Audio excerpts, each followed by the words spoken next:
Everyone, हर हर Mahadev. Welcome to my YouTube channel magic manifesters 1402।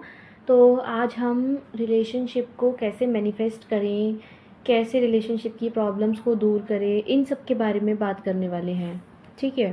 तो जो मेन इश्यूज़ जो मैं देख रही हूँ ना आजकल, तो वो ये हैं कि बहुत ज़्यादा कास्ट इशू बहुत हो रहा है कि कास्ट की वजह से पेरेंट्स नहीं मान रहे, कास्ट की वजह से पार्टनर शादी की कमिटमेंट नहीं दे रहा है ना। और भी इश्यूज़ हो सकते हैं, जैसे पेरेंट्स नहीं मान रहे, या आपका पार्टनर आपके अंदर कोई भी प्रॉब्लम निकाल के आपको कमिटमेंट नहीं दे रहा, जो भी इशू हो सकते हैं। बट जो मेन मैं देख रही हूँ आजकल, मतलब अगर 100 केसेस है ना, तो उसमें 60% केसेस ऐसे हैं कास्ट वाले। तो हमको कैसे इन इश्यूज़ को टैकल करना है, इनको रिजॉल्व करके अपनी रिलेशनशिप को ब्यूटीफुल बनाना है, हम इस बारे में बात करने वाले हैं। तो एक बात मेरी समझो कि जो कास्ट इशू है वो कोई फिज़िकल इशू, कोई एक्सटर्नल वर्ल्ड में कोई इशू नहीं है। जो कास्ट इशू आप लोगों ने बनाया हुआ है ना, वो आपके माइंड का है। सबसे बड़ी बात, आपके माइंड में इशू है, आपके माइंड में कास्ट घुसी पड़ी है। आप इस चीज़ को पहले बाहर निकालो। पहले तो आप अपने आप को सुपीरियर समझने की कोशिश करो। समझो आप कितने वैल्यूएबल हो, आप कितने प्रीशियस हो, कि आप वो इंसान हो जिसको पाके सामने वाला इंसान लकी फील करता है। आप वो इंसान हो। जब तक आप अपनी सेल्फ आइडेंटिटी कास्टिज़म से ऊपर नहीं बनाएंगे ना अपने माइंड में, आप कास्टिज़म से सफ़र करेंगे। और ऐसा हो सकता है कि चलो एक रिलेशनशिप आपका कास्ट की वजह से ख़राब हुआ, कोई बात नहीं, आपने अपने आप को हील नहीं करा, आपने अपनी आइडेंटिटी को, अपनी सेल्फ इमेज को ठीक नहीं करा, अपने माइंड से कास्ट इशू को नहीं निकाला, तो क्या होगा कि जो नेक्स्ट रिलेशनशिप भी होएगा ना, उसमें भी आपको ये सब प्रॉब्लम्स फेस करनी पड़ेंगी। तो हम बार बार क्यों पैटर्न्स को बनाएं, है ना। तो बेटर है कि हम इनको ठीक करें, अपने माइंड की स्टेट को ठीक करें, अपने माइंड से कास्ट इशू को ख़त्म करें। अब चलो कास्ट इशू तो है ही है, इससे पहले तो हम अपने सेल्फ की बात करेंगे, क्योंकि सेल्फ से ही सब कुछ जनरेट हुआ है, सब कुछ हमने ही तो क्रिएट करा है। अब देखो, अब कई मैंने ऐसे केसेस देखे हैं कि पेरेंट्स नहीं मान रहे, क्योंकि लड़का अपर कास्ट का है, लड़की छोटी कास्ट की है, या वाइस वर्सा लगा लो, लड़की अपर कास्ट है या लड़का लोअर कास्ट है। तो देखो, अपर लोअर ऐसा कुछ नहीं होता, कास्टिज़म कुछ नहीं होता, ये सब हमारे माइंड का खेल है। ठीक है। आप ऐसा कोई भी एक श्लोक दिखा दो कि जो गीता में लिखा है कि ब्राह्मण कास्ट का लड़का लड़की लोअर कास्ट के या कोई भी अन्य जाति में शादी नहीं कर सकती। अगर ऐसा कोई भी श्लोक है तो मैं इस वीडियो को डिलीट कर दूंगी, फिर मैं इस टॉपिक पे कभी वीडियो नहीं बनाऊंगी। ठीक है। और जबकि मुझे पता है ऐसा गीता में कहीं नहीं लिखा, क्योंकि हिंदुइज़्म तो हमको ये सिखाता है कि हम कैसे खुद को डेवलप करें, हम कैसे भगवान से मिले, और भगवान ने तो कभी जातियाँ नहीं बनाई। अगर भगवान ने बनाई होती तो गीता में लिखी होती, भगवान ने बनाई होती तो हम जब हम पैदा हुए ना, तो हमारे अंदर कोई ना कोई मार्क होता। जैसे हम लड़का लड़की है, इसका हमें पता है ना कि कैसे एक लड़का होता है, कैसे एक लड़की होती है। तो सेम वैसे ही एक कास्ट का भी एक मार्क होता, हमारी बॉडी में कोई साइन होता, कोई फिजिकल ऑर्गन होता, कुछ होता। पर भगवान ने ऐसा नहीं बनाया, क्योंकि कास्ट इशू कुछ होता ही नहीं है। कास्ट कुछ इशू ही नहीं है जो हमने बना रखा है आज के टाइम में। ठीक है। आप कास्ट इशू को अपने माइंड से निकालो। आप जितना जल्दी इसको माइंड से निकालोगे, उतनी जल्दी आप इसको रिजॉल्व कर पाओगे अपने रिलेशनशिप में। अब देखो, आप लोगों ने सुनी होगी दुर्गा स्तुति, दुर्गा स्तुति। तो जब आप दुर्गा स्तुति सुनते हो ना, दुर्गा कवच, उसमें लिखा हुआ है, जो ब्रह्मा जी बोलते हैं कि जो संसार की जितनी भी शक्तियां हैं ना, उन सबको एकत्रित करके ब्रह्मा जी ने इस मिट्टी की देह को बनाया है। तो ब्रह्मा जी ने उस मतलब कवच में ये तो मेंशन नहीं करा कि ब्रह्मांड की सारी शक्तियाँ एकत्रित करके उन्होंने ब्राह्मणों में डाली हैं, क्षत्रियास में डाली हैं, वैश्यास में डाली है, या शूद्रास में डाली हैं। उन्होंने बोला इस मिट्टी की दे, यानी इस मानव शरीर में उन्होंने सारी शक्तियाँ डाली हैं, क्योंकि हम सब क्रिएटर हैं। तो कास्ट इशू कहाँ है? कास्ट इशू तो भगवान के टाइम से ही नहीं है, अब कैसे हो सकता है? ठीक है। अब देखो, राम ने भी तो शबरी के झूठे बेर खाए थे ना। अगर वहाँ पे भी कास्टिज्म होता तो वो क्यों खाते? ऐसा तो कुछ नहीं है। तो कास्ट इशू पीछे से भी नहीं है, आगे से भी नहीं है, अभी भी नहीं है। ये इश्यूज तो हमने अपने माइंड में क्रिएट करे हुए हैं। जब आप इसको अपने माइंड से निकालोगे तो ही तो हमारी फिज़िकल रियलिटी ऐसी बनेगी जहाँ पे आपको ये इशू फेस करने को नहीं मिलेगा। और सबसे बड़ी बात, मैनिफेस्टेशन तो चलो हो जाती है, कास्ट इशू भी रिजॉल्व हो जाते हैं, सब कुछ हो जाता है, लेकिन आप तो अपने आप को कैपेबल समझो। एक रिलेशनशिप में आप कितना डाउन जाओगे अगर आपको कोई बार बार ये दिखा रहा है, फील करा रहा है कि कास्ट इशू की वजह से कमिटमेंट नहीं दे रहे, फैमिली की वजह से कमिटमेंट नहीं दे रहे। अब देखो, जया किशोरी ने भी एक बात बोली थी कि ऐसे हम क्यों ब्लेम डाल देते हैं अपने पेरेंट्स पे। हम बचपन से लेके अब तक ऐसे कई काम कर रहे हैं ना जिसमें माँ बाप की परमिशन हमें ना मिलती, लेकिन हमने फिर भी तो वो काम किए हैं ना। तो हम रिलेशनशिप में हैं, क्या वो मम्मी पापा की परमिशन से हैं? नहीं। हम रिलेशनशिप में आए उनकी बिना परमिशन के, तो शादी का डिसीजन भी तो हमारा अपना है। अगर कोई पार्टनर आपको लंबे टाइम के बाद आपको ये बोल रहा है कि भाई मेरे मम्मी पापा नहीं मानेंगे, ये इशू है, वो इशू है, तो वो शुरू में कहाँ था? एटलीस्ट आप मैनिफेस्टेशन तो कर रहे हो, अपना राइट और रॉन्ग भी तो समझो। आप ये भी तो समझो कि आपकी वैल्यू क्या है। आपको भी तो भगवान ने उतना ही प्रीशियस बनाया है जितना कि सामने वाले इंसान को प्रीशियस बनाया है। तो आप भी बहुत प्रीशियस हो, आप भी डायमंड हो। आप पहले अपनी वैल्यू को समझो। और दूसरी बात, आपके मदर फादर ने आपको एक प्रिंसेस ट्रीटमेंट दिया है, बचपन से लेके अब तक आपकी सारी डिमांड्स पूरी करी हैं, आपको प्यार दिया है, भर भर के प्यार दिया है। क्या उन्होंने कभी आपको बोला है कि हम इस कास्ट के हैं तो हम आपको इतना प्यार नहीं दे सकते? आपके पेरेंट्स इर्रिस्पेक्टिव ऑफ कास्ट आपको प्यार करते हैं, ना कि ब्राह्मण के लड़के को या ब्राह्मण की लड़की को जाके प्यार करते हैं।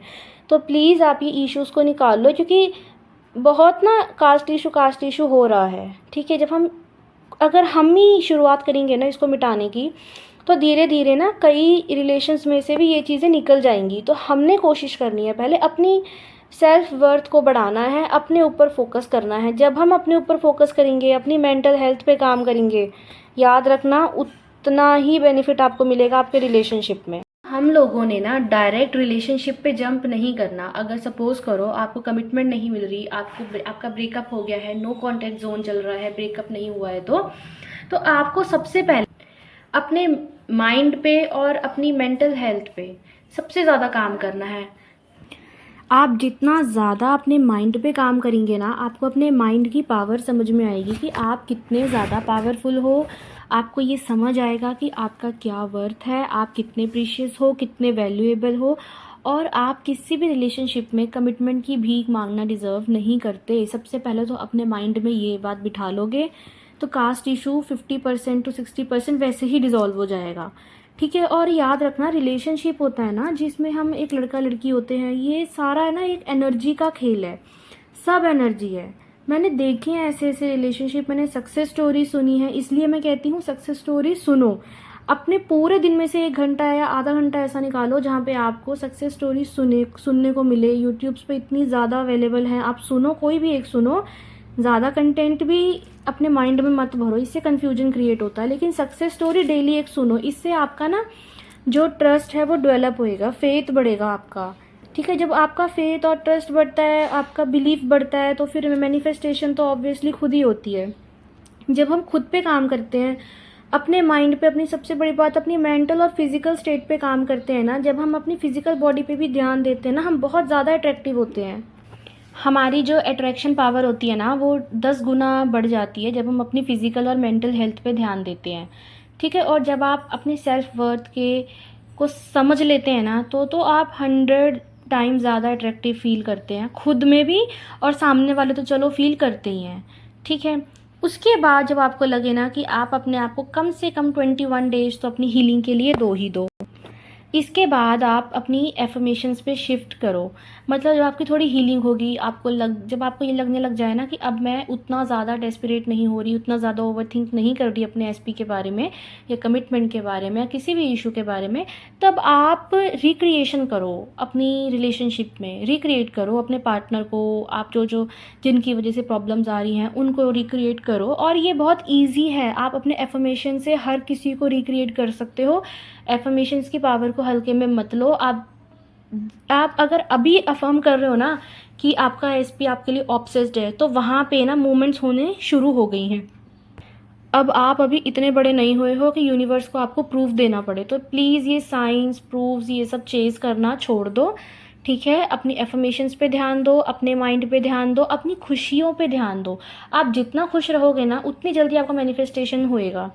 ठीक है, फिर आप अपनी एफर्मेशंस दो, जैसे कि जिसमें आप भी अपनी वैल्यू को फील कर पाओ। ऐसी एफर्मेशंस दो कि मैं प्रीशियस हूँ। एफर्मेशंस दो कि मेरा एसपी बहुत ऑब्सेस्ड है। क्यों?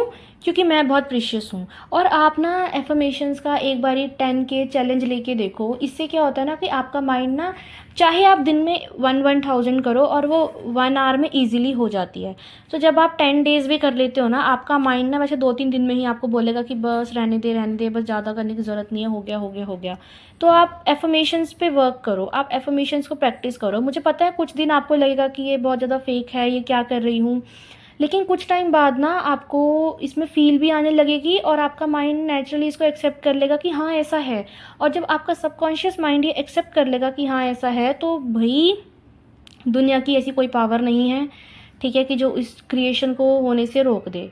ठीक है, सबसे बड़ी बात है कि आप एफर्मेशंस और इमेजिनेशन, नेविल गोडार्ड कहते हैं कि अपनी इमेजिनेशन में अपने पार्टनर को देखो कि वो आपके लिए कितना डेस्परेट है, कितना आपके लिए पागल है आपके प्यार में। वो आपके प्यार को एक देवी की तरह मानता है, आपको एक देवी की तरह मानता है, आपको वर्शिप करता है। जब आप अपनी रियलिटी में अपनी इमेजिनेशन में अपनी रियलिटी को ऐसे देखते हैं ना, अपनी रिलेशनशिप को अपने फेवर में जैसा आप चाहते हैं वैसा, और 3D पे फोकस किए बिना, तो इतनी तेज़ी से आपकी रियलिटी शिफ्ट होती है। 3D थोड़ा सा डिले काम करती है, डिले तो होता है ना, क्योंकि रेजिस्टेंस इतना क्रिएट करते हैं हम, 3D को बार बार चेक करते हैं, साइंस मांगते हैं, चेज़ करने लगते हैं, तो ये सब हम रेजिस्टेंस ब्लॉकेजेस ही क्रिएट कर रहे होते हैं।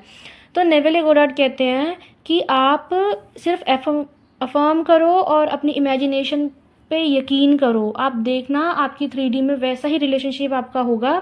शुरू शुरू में ऐसा हो सकता है कि आप अफर्म करो और ऑपोजिट हो रहा हो, ज़्यादा ऑपोजिट हो रहा हो, कई बार सिचुएशंस या ब्रिज ऑफ इंसिडेंट्स ऐसे बनते हैं, बट आप यकीन करो कि ये जो भी हो रहा है ना, ये आपको आपके फाइनल जो आपका एंड गोल है, आपको वहाँ पहुँचाने के लिए हो रहा है। आप इतना ट्रस्ट करो अपनी इमेजिनेशन पे, अपनी एफर्मेशंस पे।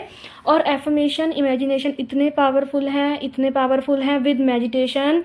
तो मैं कहती हूँ आपको कुछ भी करने की ज़रूरत नहीं है। ये तीनों को आप लॉ ऑफ अट्रैक्शन नाम ले लो, एजम्पशन नाम दे दो, एनर्जी का नाम दे दो, फ्रीक्वेंसी का नाम दे दो, वाइब्रेशन का नाम दे दो, या एनएलपी दे दो। आप कोई नाम दे दो, इन तीनों का जो कॉम्बिनेशन है वो ब्रह्मा विष्णु महेश है। ये इतना पावरफुल है, आप जो चाहो इससे क्रिएट कर सकते हो। आप अपना फिजिकल अपीयरेंस भी इससे क्रिएट कर सकते हो, जैसा चाहे वैसे। ठीक है, तो रिलेशनशिप हील करना कोई बहुत बड़ी बात नहीं है। कास्ट इशू कोई बहुत बड़ी तोप नहीं है कि चलेगी चलेगी और आपका रिलेशन डिस्ट्रॉय करेगी। हमने इस तोप को वहीं ख़त्म कर देना है, हमने इसको चलने ही नहीं देना। और ये चलेगी कहाँ से? माइंड में। तो आप, सबसे बड़ी बात तो ये भी है कि आप ना एक अधूरा मैनिफेस्टेशन को एक्सेप्ट मत किया करो। मैंने देखा है ना, जैसे आप अफर्म कर रहे हो और थोड़ी बहुत मूवमेंट्स होती हैं, फिर हम क्या करते हैं, एक्सेप्ट कर लेते हैं। हमने कमिटमेंट मांगी है एसपी से, चलो एग्जाम्पल ले लेते हैं कि कास्टिज्म की वजह से वो हमें कमिटमेंट नहीं दे रहा। अब हम क्या कर रहे हैं कि हमने अफर्म किया, विजुलाइज किया, चलो ठीक है, 15 दिन 20 दिन अपने ऊपर काम किया, तो थोड़ी बहुत हमें मूवमेंट्स दिखने लग जाती हैं। ठीक है, तो हम क्या करते हैं, हम उस मूवमेंट्स में इतना इन्वॉल्व हो जाते हैं, मतलब हम इतने पागल हो जाते हैं, हम अफर्म करना भूल जाएंगे। और पार्टनर ने ये बोल दिया ना कि हाँ मुझे तेरी याद आ रही थी, हम रह सकते हैं रिलेशनशिप में। आपको लगता है कि वाह अब तो मेरा पार्टनर आ गया, अब तो मुझे करने की ज़रूरत नहीं है। और फिर थोड़े टाइम बाद मैरिज वगैरह की बात होएगी, कमिटमेंट की बात होएगी, वो फिर से अपना पहले वाला रिएक्शन शो कर देगा। तो आपको अपने एंड गोल को ही एक्सेप्ट करना है। आप बीच का जो भी आ रहा है ना, चाहे छोटी मोटी मूवमेंट्स आ रही हैं, आप वो एक्सेप्ट मत करो। अभी एक यूट्यूबर ने बड़ा अच्छा एग्जाम्पल दिया था कि अगर आपको एक पकोड़ा खाना है ना, तो आप ब्रेड क्रम्स क्यों एक्सेप्ट करोगे? आपको फिर पकोड़े का टेस्ट कैसे आएगा? आप ब्रेड क्रम्स खाओगे, थोड़ा सा मिलेगा आपको, फिर आपका मन करेगा, लेकिन आपको पूरा टेस्ट तो नहीं मिलेगा ना। तो आपको कभी भी आधी अधूरी मैनिफेस्टेशन को एक्सेप्ट नहीं करना। आपको हमेशा पूरी, जैसा आप चाहते हैं, जब तक वैसा ना हो जाए तब तक आपको अपने ऊपर काम करना है, अपनी खुशियों का ध्यान रखना है और अपने एंड गोल को ही एक्सेप्ट करना है। कास्टिज्म को भूल जाओ, ओल्ड स्टोरी को रिपीट मत करो, 3D को चेज मत करो, एफर्मेशंस अच्छी अच्छी दो। और अगर आप अपनी पावर को बढ़ाना चाहते हैं एफर्मेशन की, तो अपनी सेल्फ कॉन्सेप्ट की एफर्मेशंस भी आप बेशक 10 मिनट दो, लेकिन आप पूरे दिन में ना सुबह शाम दो। ये एक तरीके से ना आपकी माइंड के लिए दवाई है कि सुबह शाम, ठीक है। बीच में तो हम पूरा दिन अपने स्पेसिफिक गोल के लिए, स्पेसिफिक पर्सन के लिए मैनिफेस्ट तो हम कर ही रहे हैं, अफर्म तो कर ही रहे हैं, है ना, सब कुछ कर रहे हैं। लेकिन अगर हम अपने ऊपर भी काम करेंगे ना 10-10 मिनट, तो वो इनफ होता है, ठीक है। हमारा 10% सेल्फ कॉन्सेप्ट हाई होता है ना, आप याद रखना, एसपी के माइंड में हमारा 50% हमारा सेल्फ कॉन्सेप्ट हाई होता है। ये इतनी पावरफुल है सेल्फ कॉन्सेप्ट, अगर हम इस पर ही ध्यान दे लेना तो आई थिंक अगर आप अपना सेल्फ कॉन्सेप्ट पे ध्यान दे रहे हो तो आपको शायद एसपी के लिए कुछ स्पेशल कुछ करने की ज़रूरत भी ना पड़े, वो नेचुरली आपके पास आ जाता है। और आपको अपने ऊपर इतना यकीन करना है, ये कमिटमेंट तो चलो बात की बात है कि मेरे जैसी उसको मिलेगी नहीं, मेरे जैसा उसको मिलेगा नहीं, दुनिया इतनी गोल है, घूम फिर के इसने यहीं आना है। आप अपने स्पेसिफिक पर्सन को ऐसे समझो कि वो आपका ही है, ठीक है। ये इशू सब निकाल दो, ये सब आपकी मैनिफेस्टेशन में ब्लॉकेजेस, रेजिस्टेंस को क्रिएट करेंगी। और याद रखना, अब मैनिफेस्टेशन ठीक है, अपने सही गलत होने की पहचान आपको होनी चाहिए कि आपके लिए क्या सही है क्या गलत है, क्योंकि सारी ज़िंदगी तो आप एक इंसान को क्रिएट नहीं कर सकते ना बार बार। तो बेटर है कि आप अपने अंदर भी शिफ्ट लेकर आओ। जब आप अपने अंदर शिफ्ट लेके आते हो ना, तो जो सामने वाला इंसान क्रिएट होता है ना, वो परमानेंट क्रिएट होता है। लेकिन जब आप अपने अंदर शिफ्ट नहीं लेके आओगे, थोड़ा टाइम में आप क्रिएट करते रहोगे, फिर वो वही वापस होता रहता है, जो ओल्ड स्टोरी रिपीट होती रहती है। वो इसलिए भी होती है क्योंकि माइंड में ओल्ड स्टोरी हम हटा ही नहीं रहे हैं, अभी भी हम अपने माइंड में ओल्ड स्टोरी लेके चल रहे हैं। तो ओल्ड स्टोरी को भूल जाओ। जैसे आप बोलते हो मेरा एसपी ऑब्सेस्ड है, फिर कुछ देर बाद बोलते हो कि यार वो तो ऐसे करता है, फिर उसके पता है क्या, जब मूवमेंट्स हो रही होती है ना एसपी के माइंड में, तो वो सोचता है यार मेरे को उससे बात करने का मन है। जब आप ये बोल देते हो ना यार वो तो ऐसे ओल्ड स्टोरी रिपीट करते हो, तो उसके माइंड में क्या जाता है, छोड़ यार चल मैं बाद में कर लूँगा। या जो होने वाली होती है ना मूवमेंट्स, अच्छी मूवमेंट्स भी होने वाली होती होंगी, तो आप अपने जो ये डाउट्स या नेगेटिव थॉट्स के कारण उसको डिले कर देते हो। तो इसलिए कहते हैं कि अपनी एफर्मेशंस पे स्टिक रहो। फीलिंग आए ना आए, कौन कहता है कि फीलिंग लेके आना ज़रूरी है, नेविले गोडार्ड ने बोला है, पर फीलिंग नेचुरली आती है। अब फीलिंग के लिए ज़बरदस्ती नहीं कर सकते। लाइक अगर आपको बोला जाए कि एक इस इंसान के साथ रहो, आपको फीलिंग आएगी, ज़बरदस्ती करूँगी तो भी नहीं आएगी ना। लेकिन हाँ, कुछ टाइम बाद आप फेक भी रहने लगोगे ना, तो हम कहते हैं कि साथ रहने पे तो एनिमल से भी हम प्यार करने लगते हैं, है ना, चीज़ों से भी प्यार करने लगते हैं जो नॉन लिविंग है, तो फिर भी इंसान है। तो मेरी इस बात पे ध्यान दो, अपने ऊपर काम करो, और ये इशूज़ को अपने माइंड से निकालो। अगर आप अपने माइंड से कोई इशू को ख़त्म कर देते हो तो वो आपकी फ़िज़िकल रियलिटी से भी ख़त्म हो जाता है। आज की वीडियो के लिए इतना ही, तब तक के लिए happy manifesting, tata bye bye.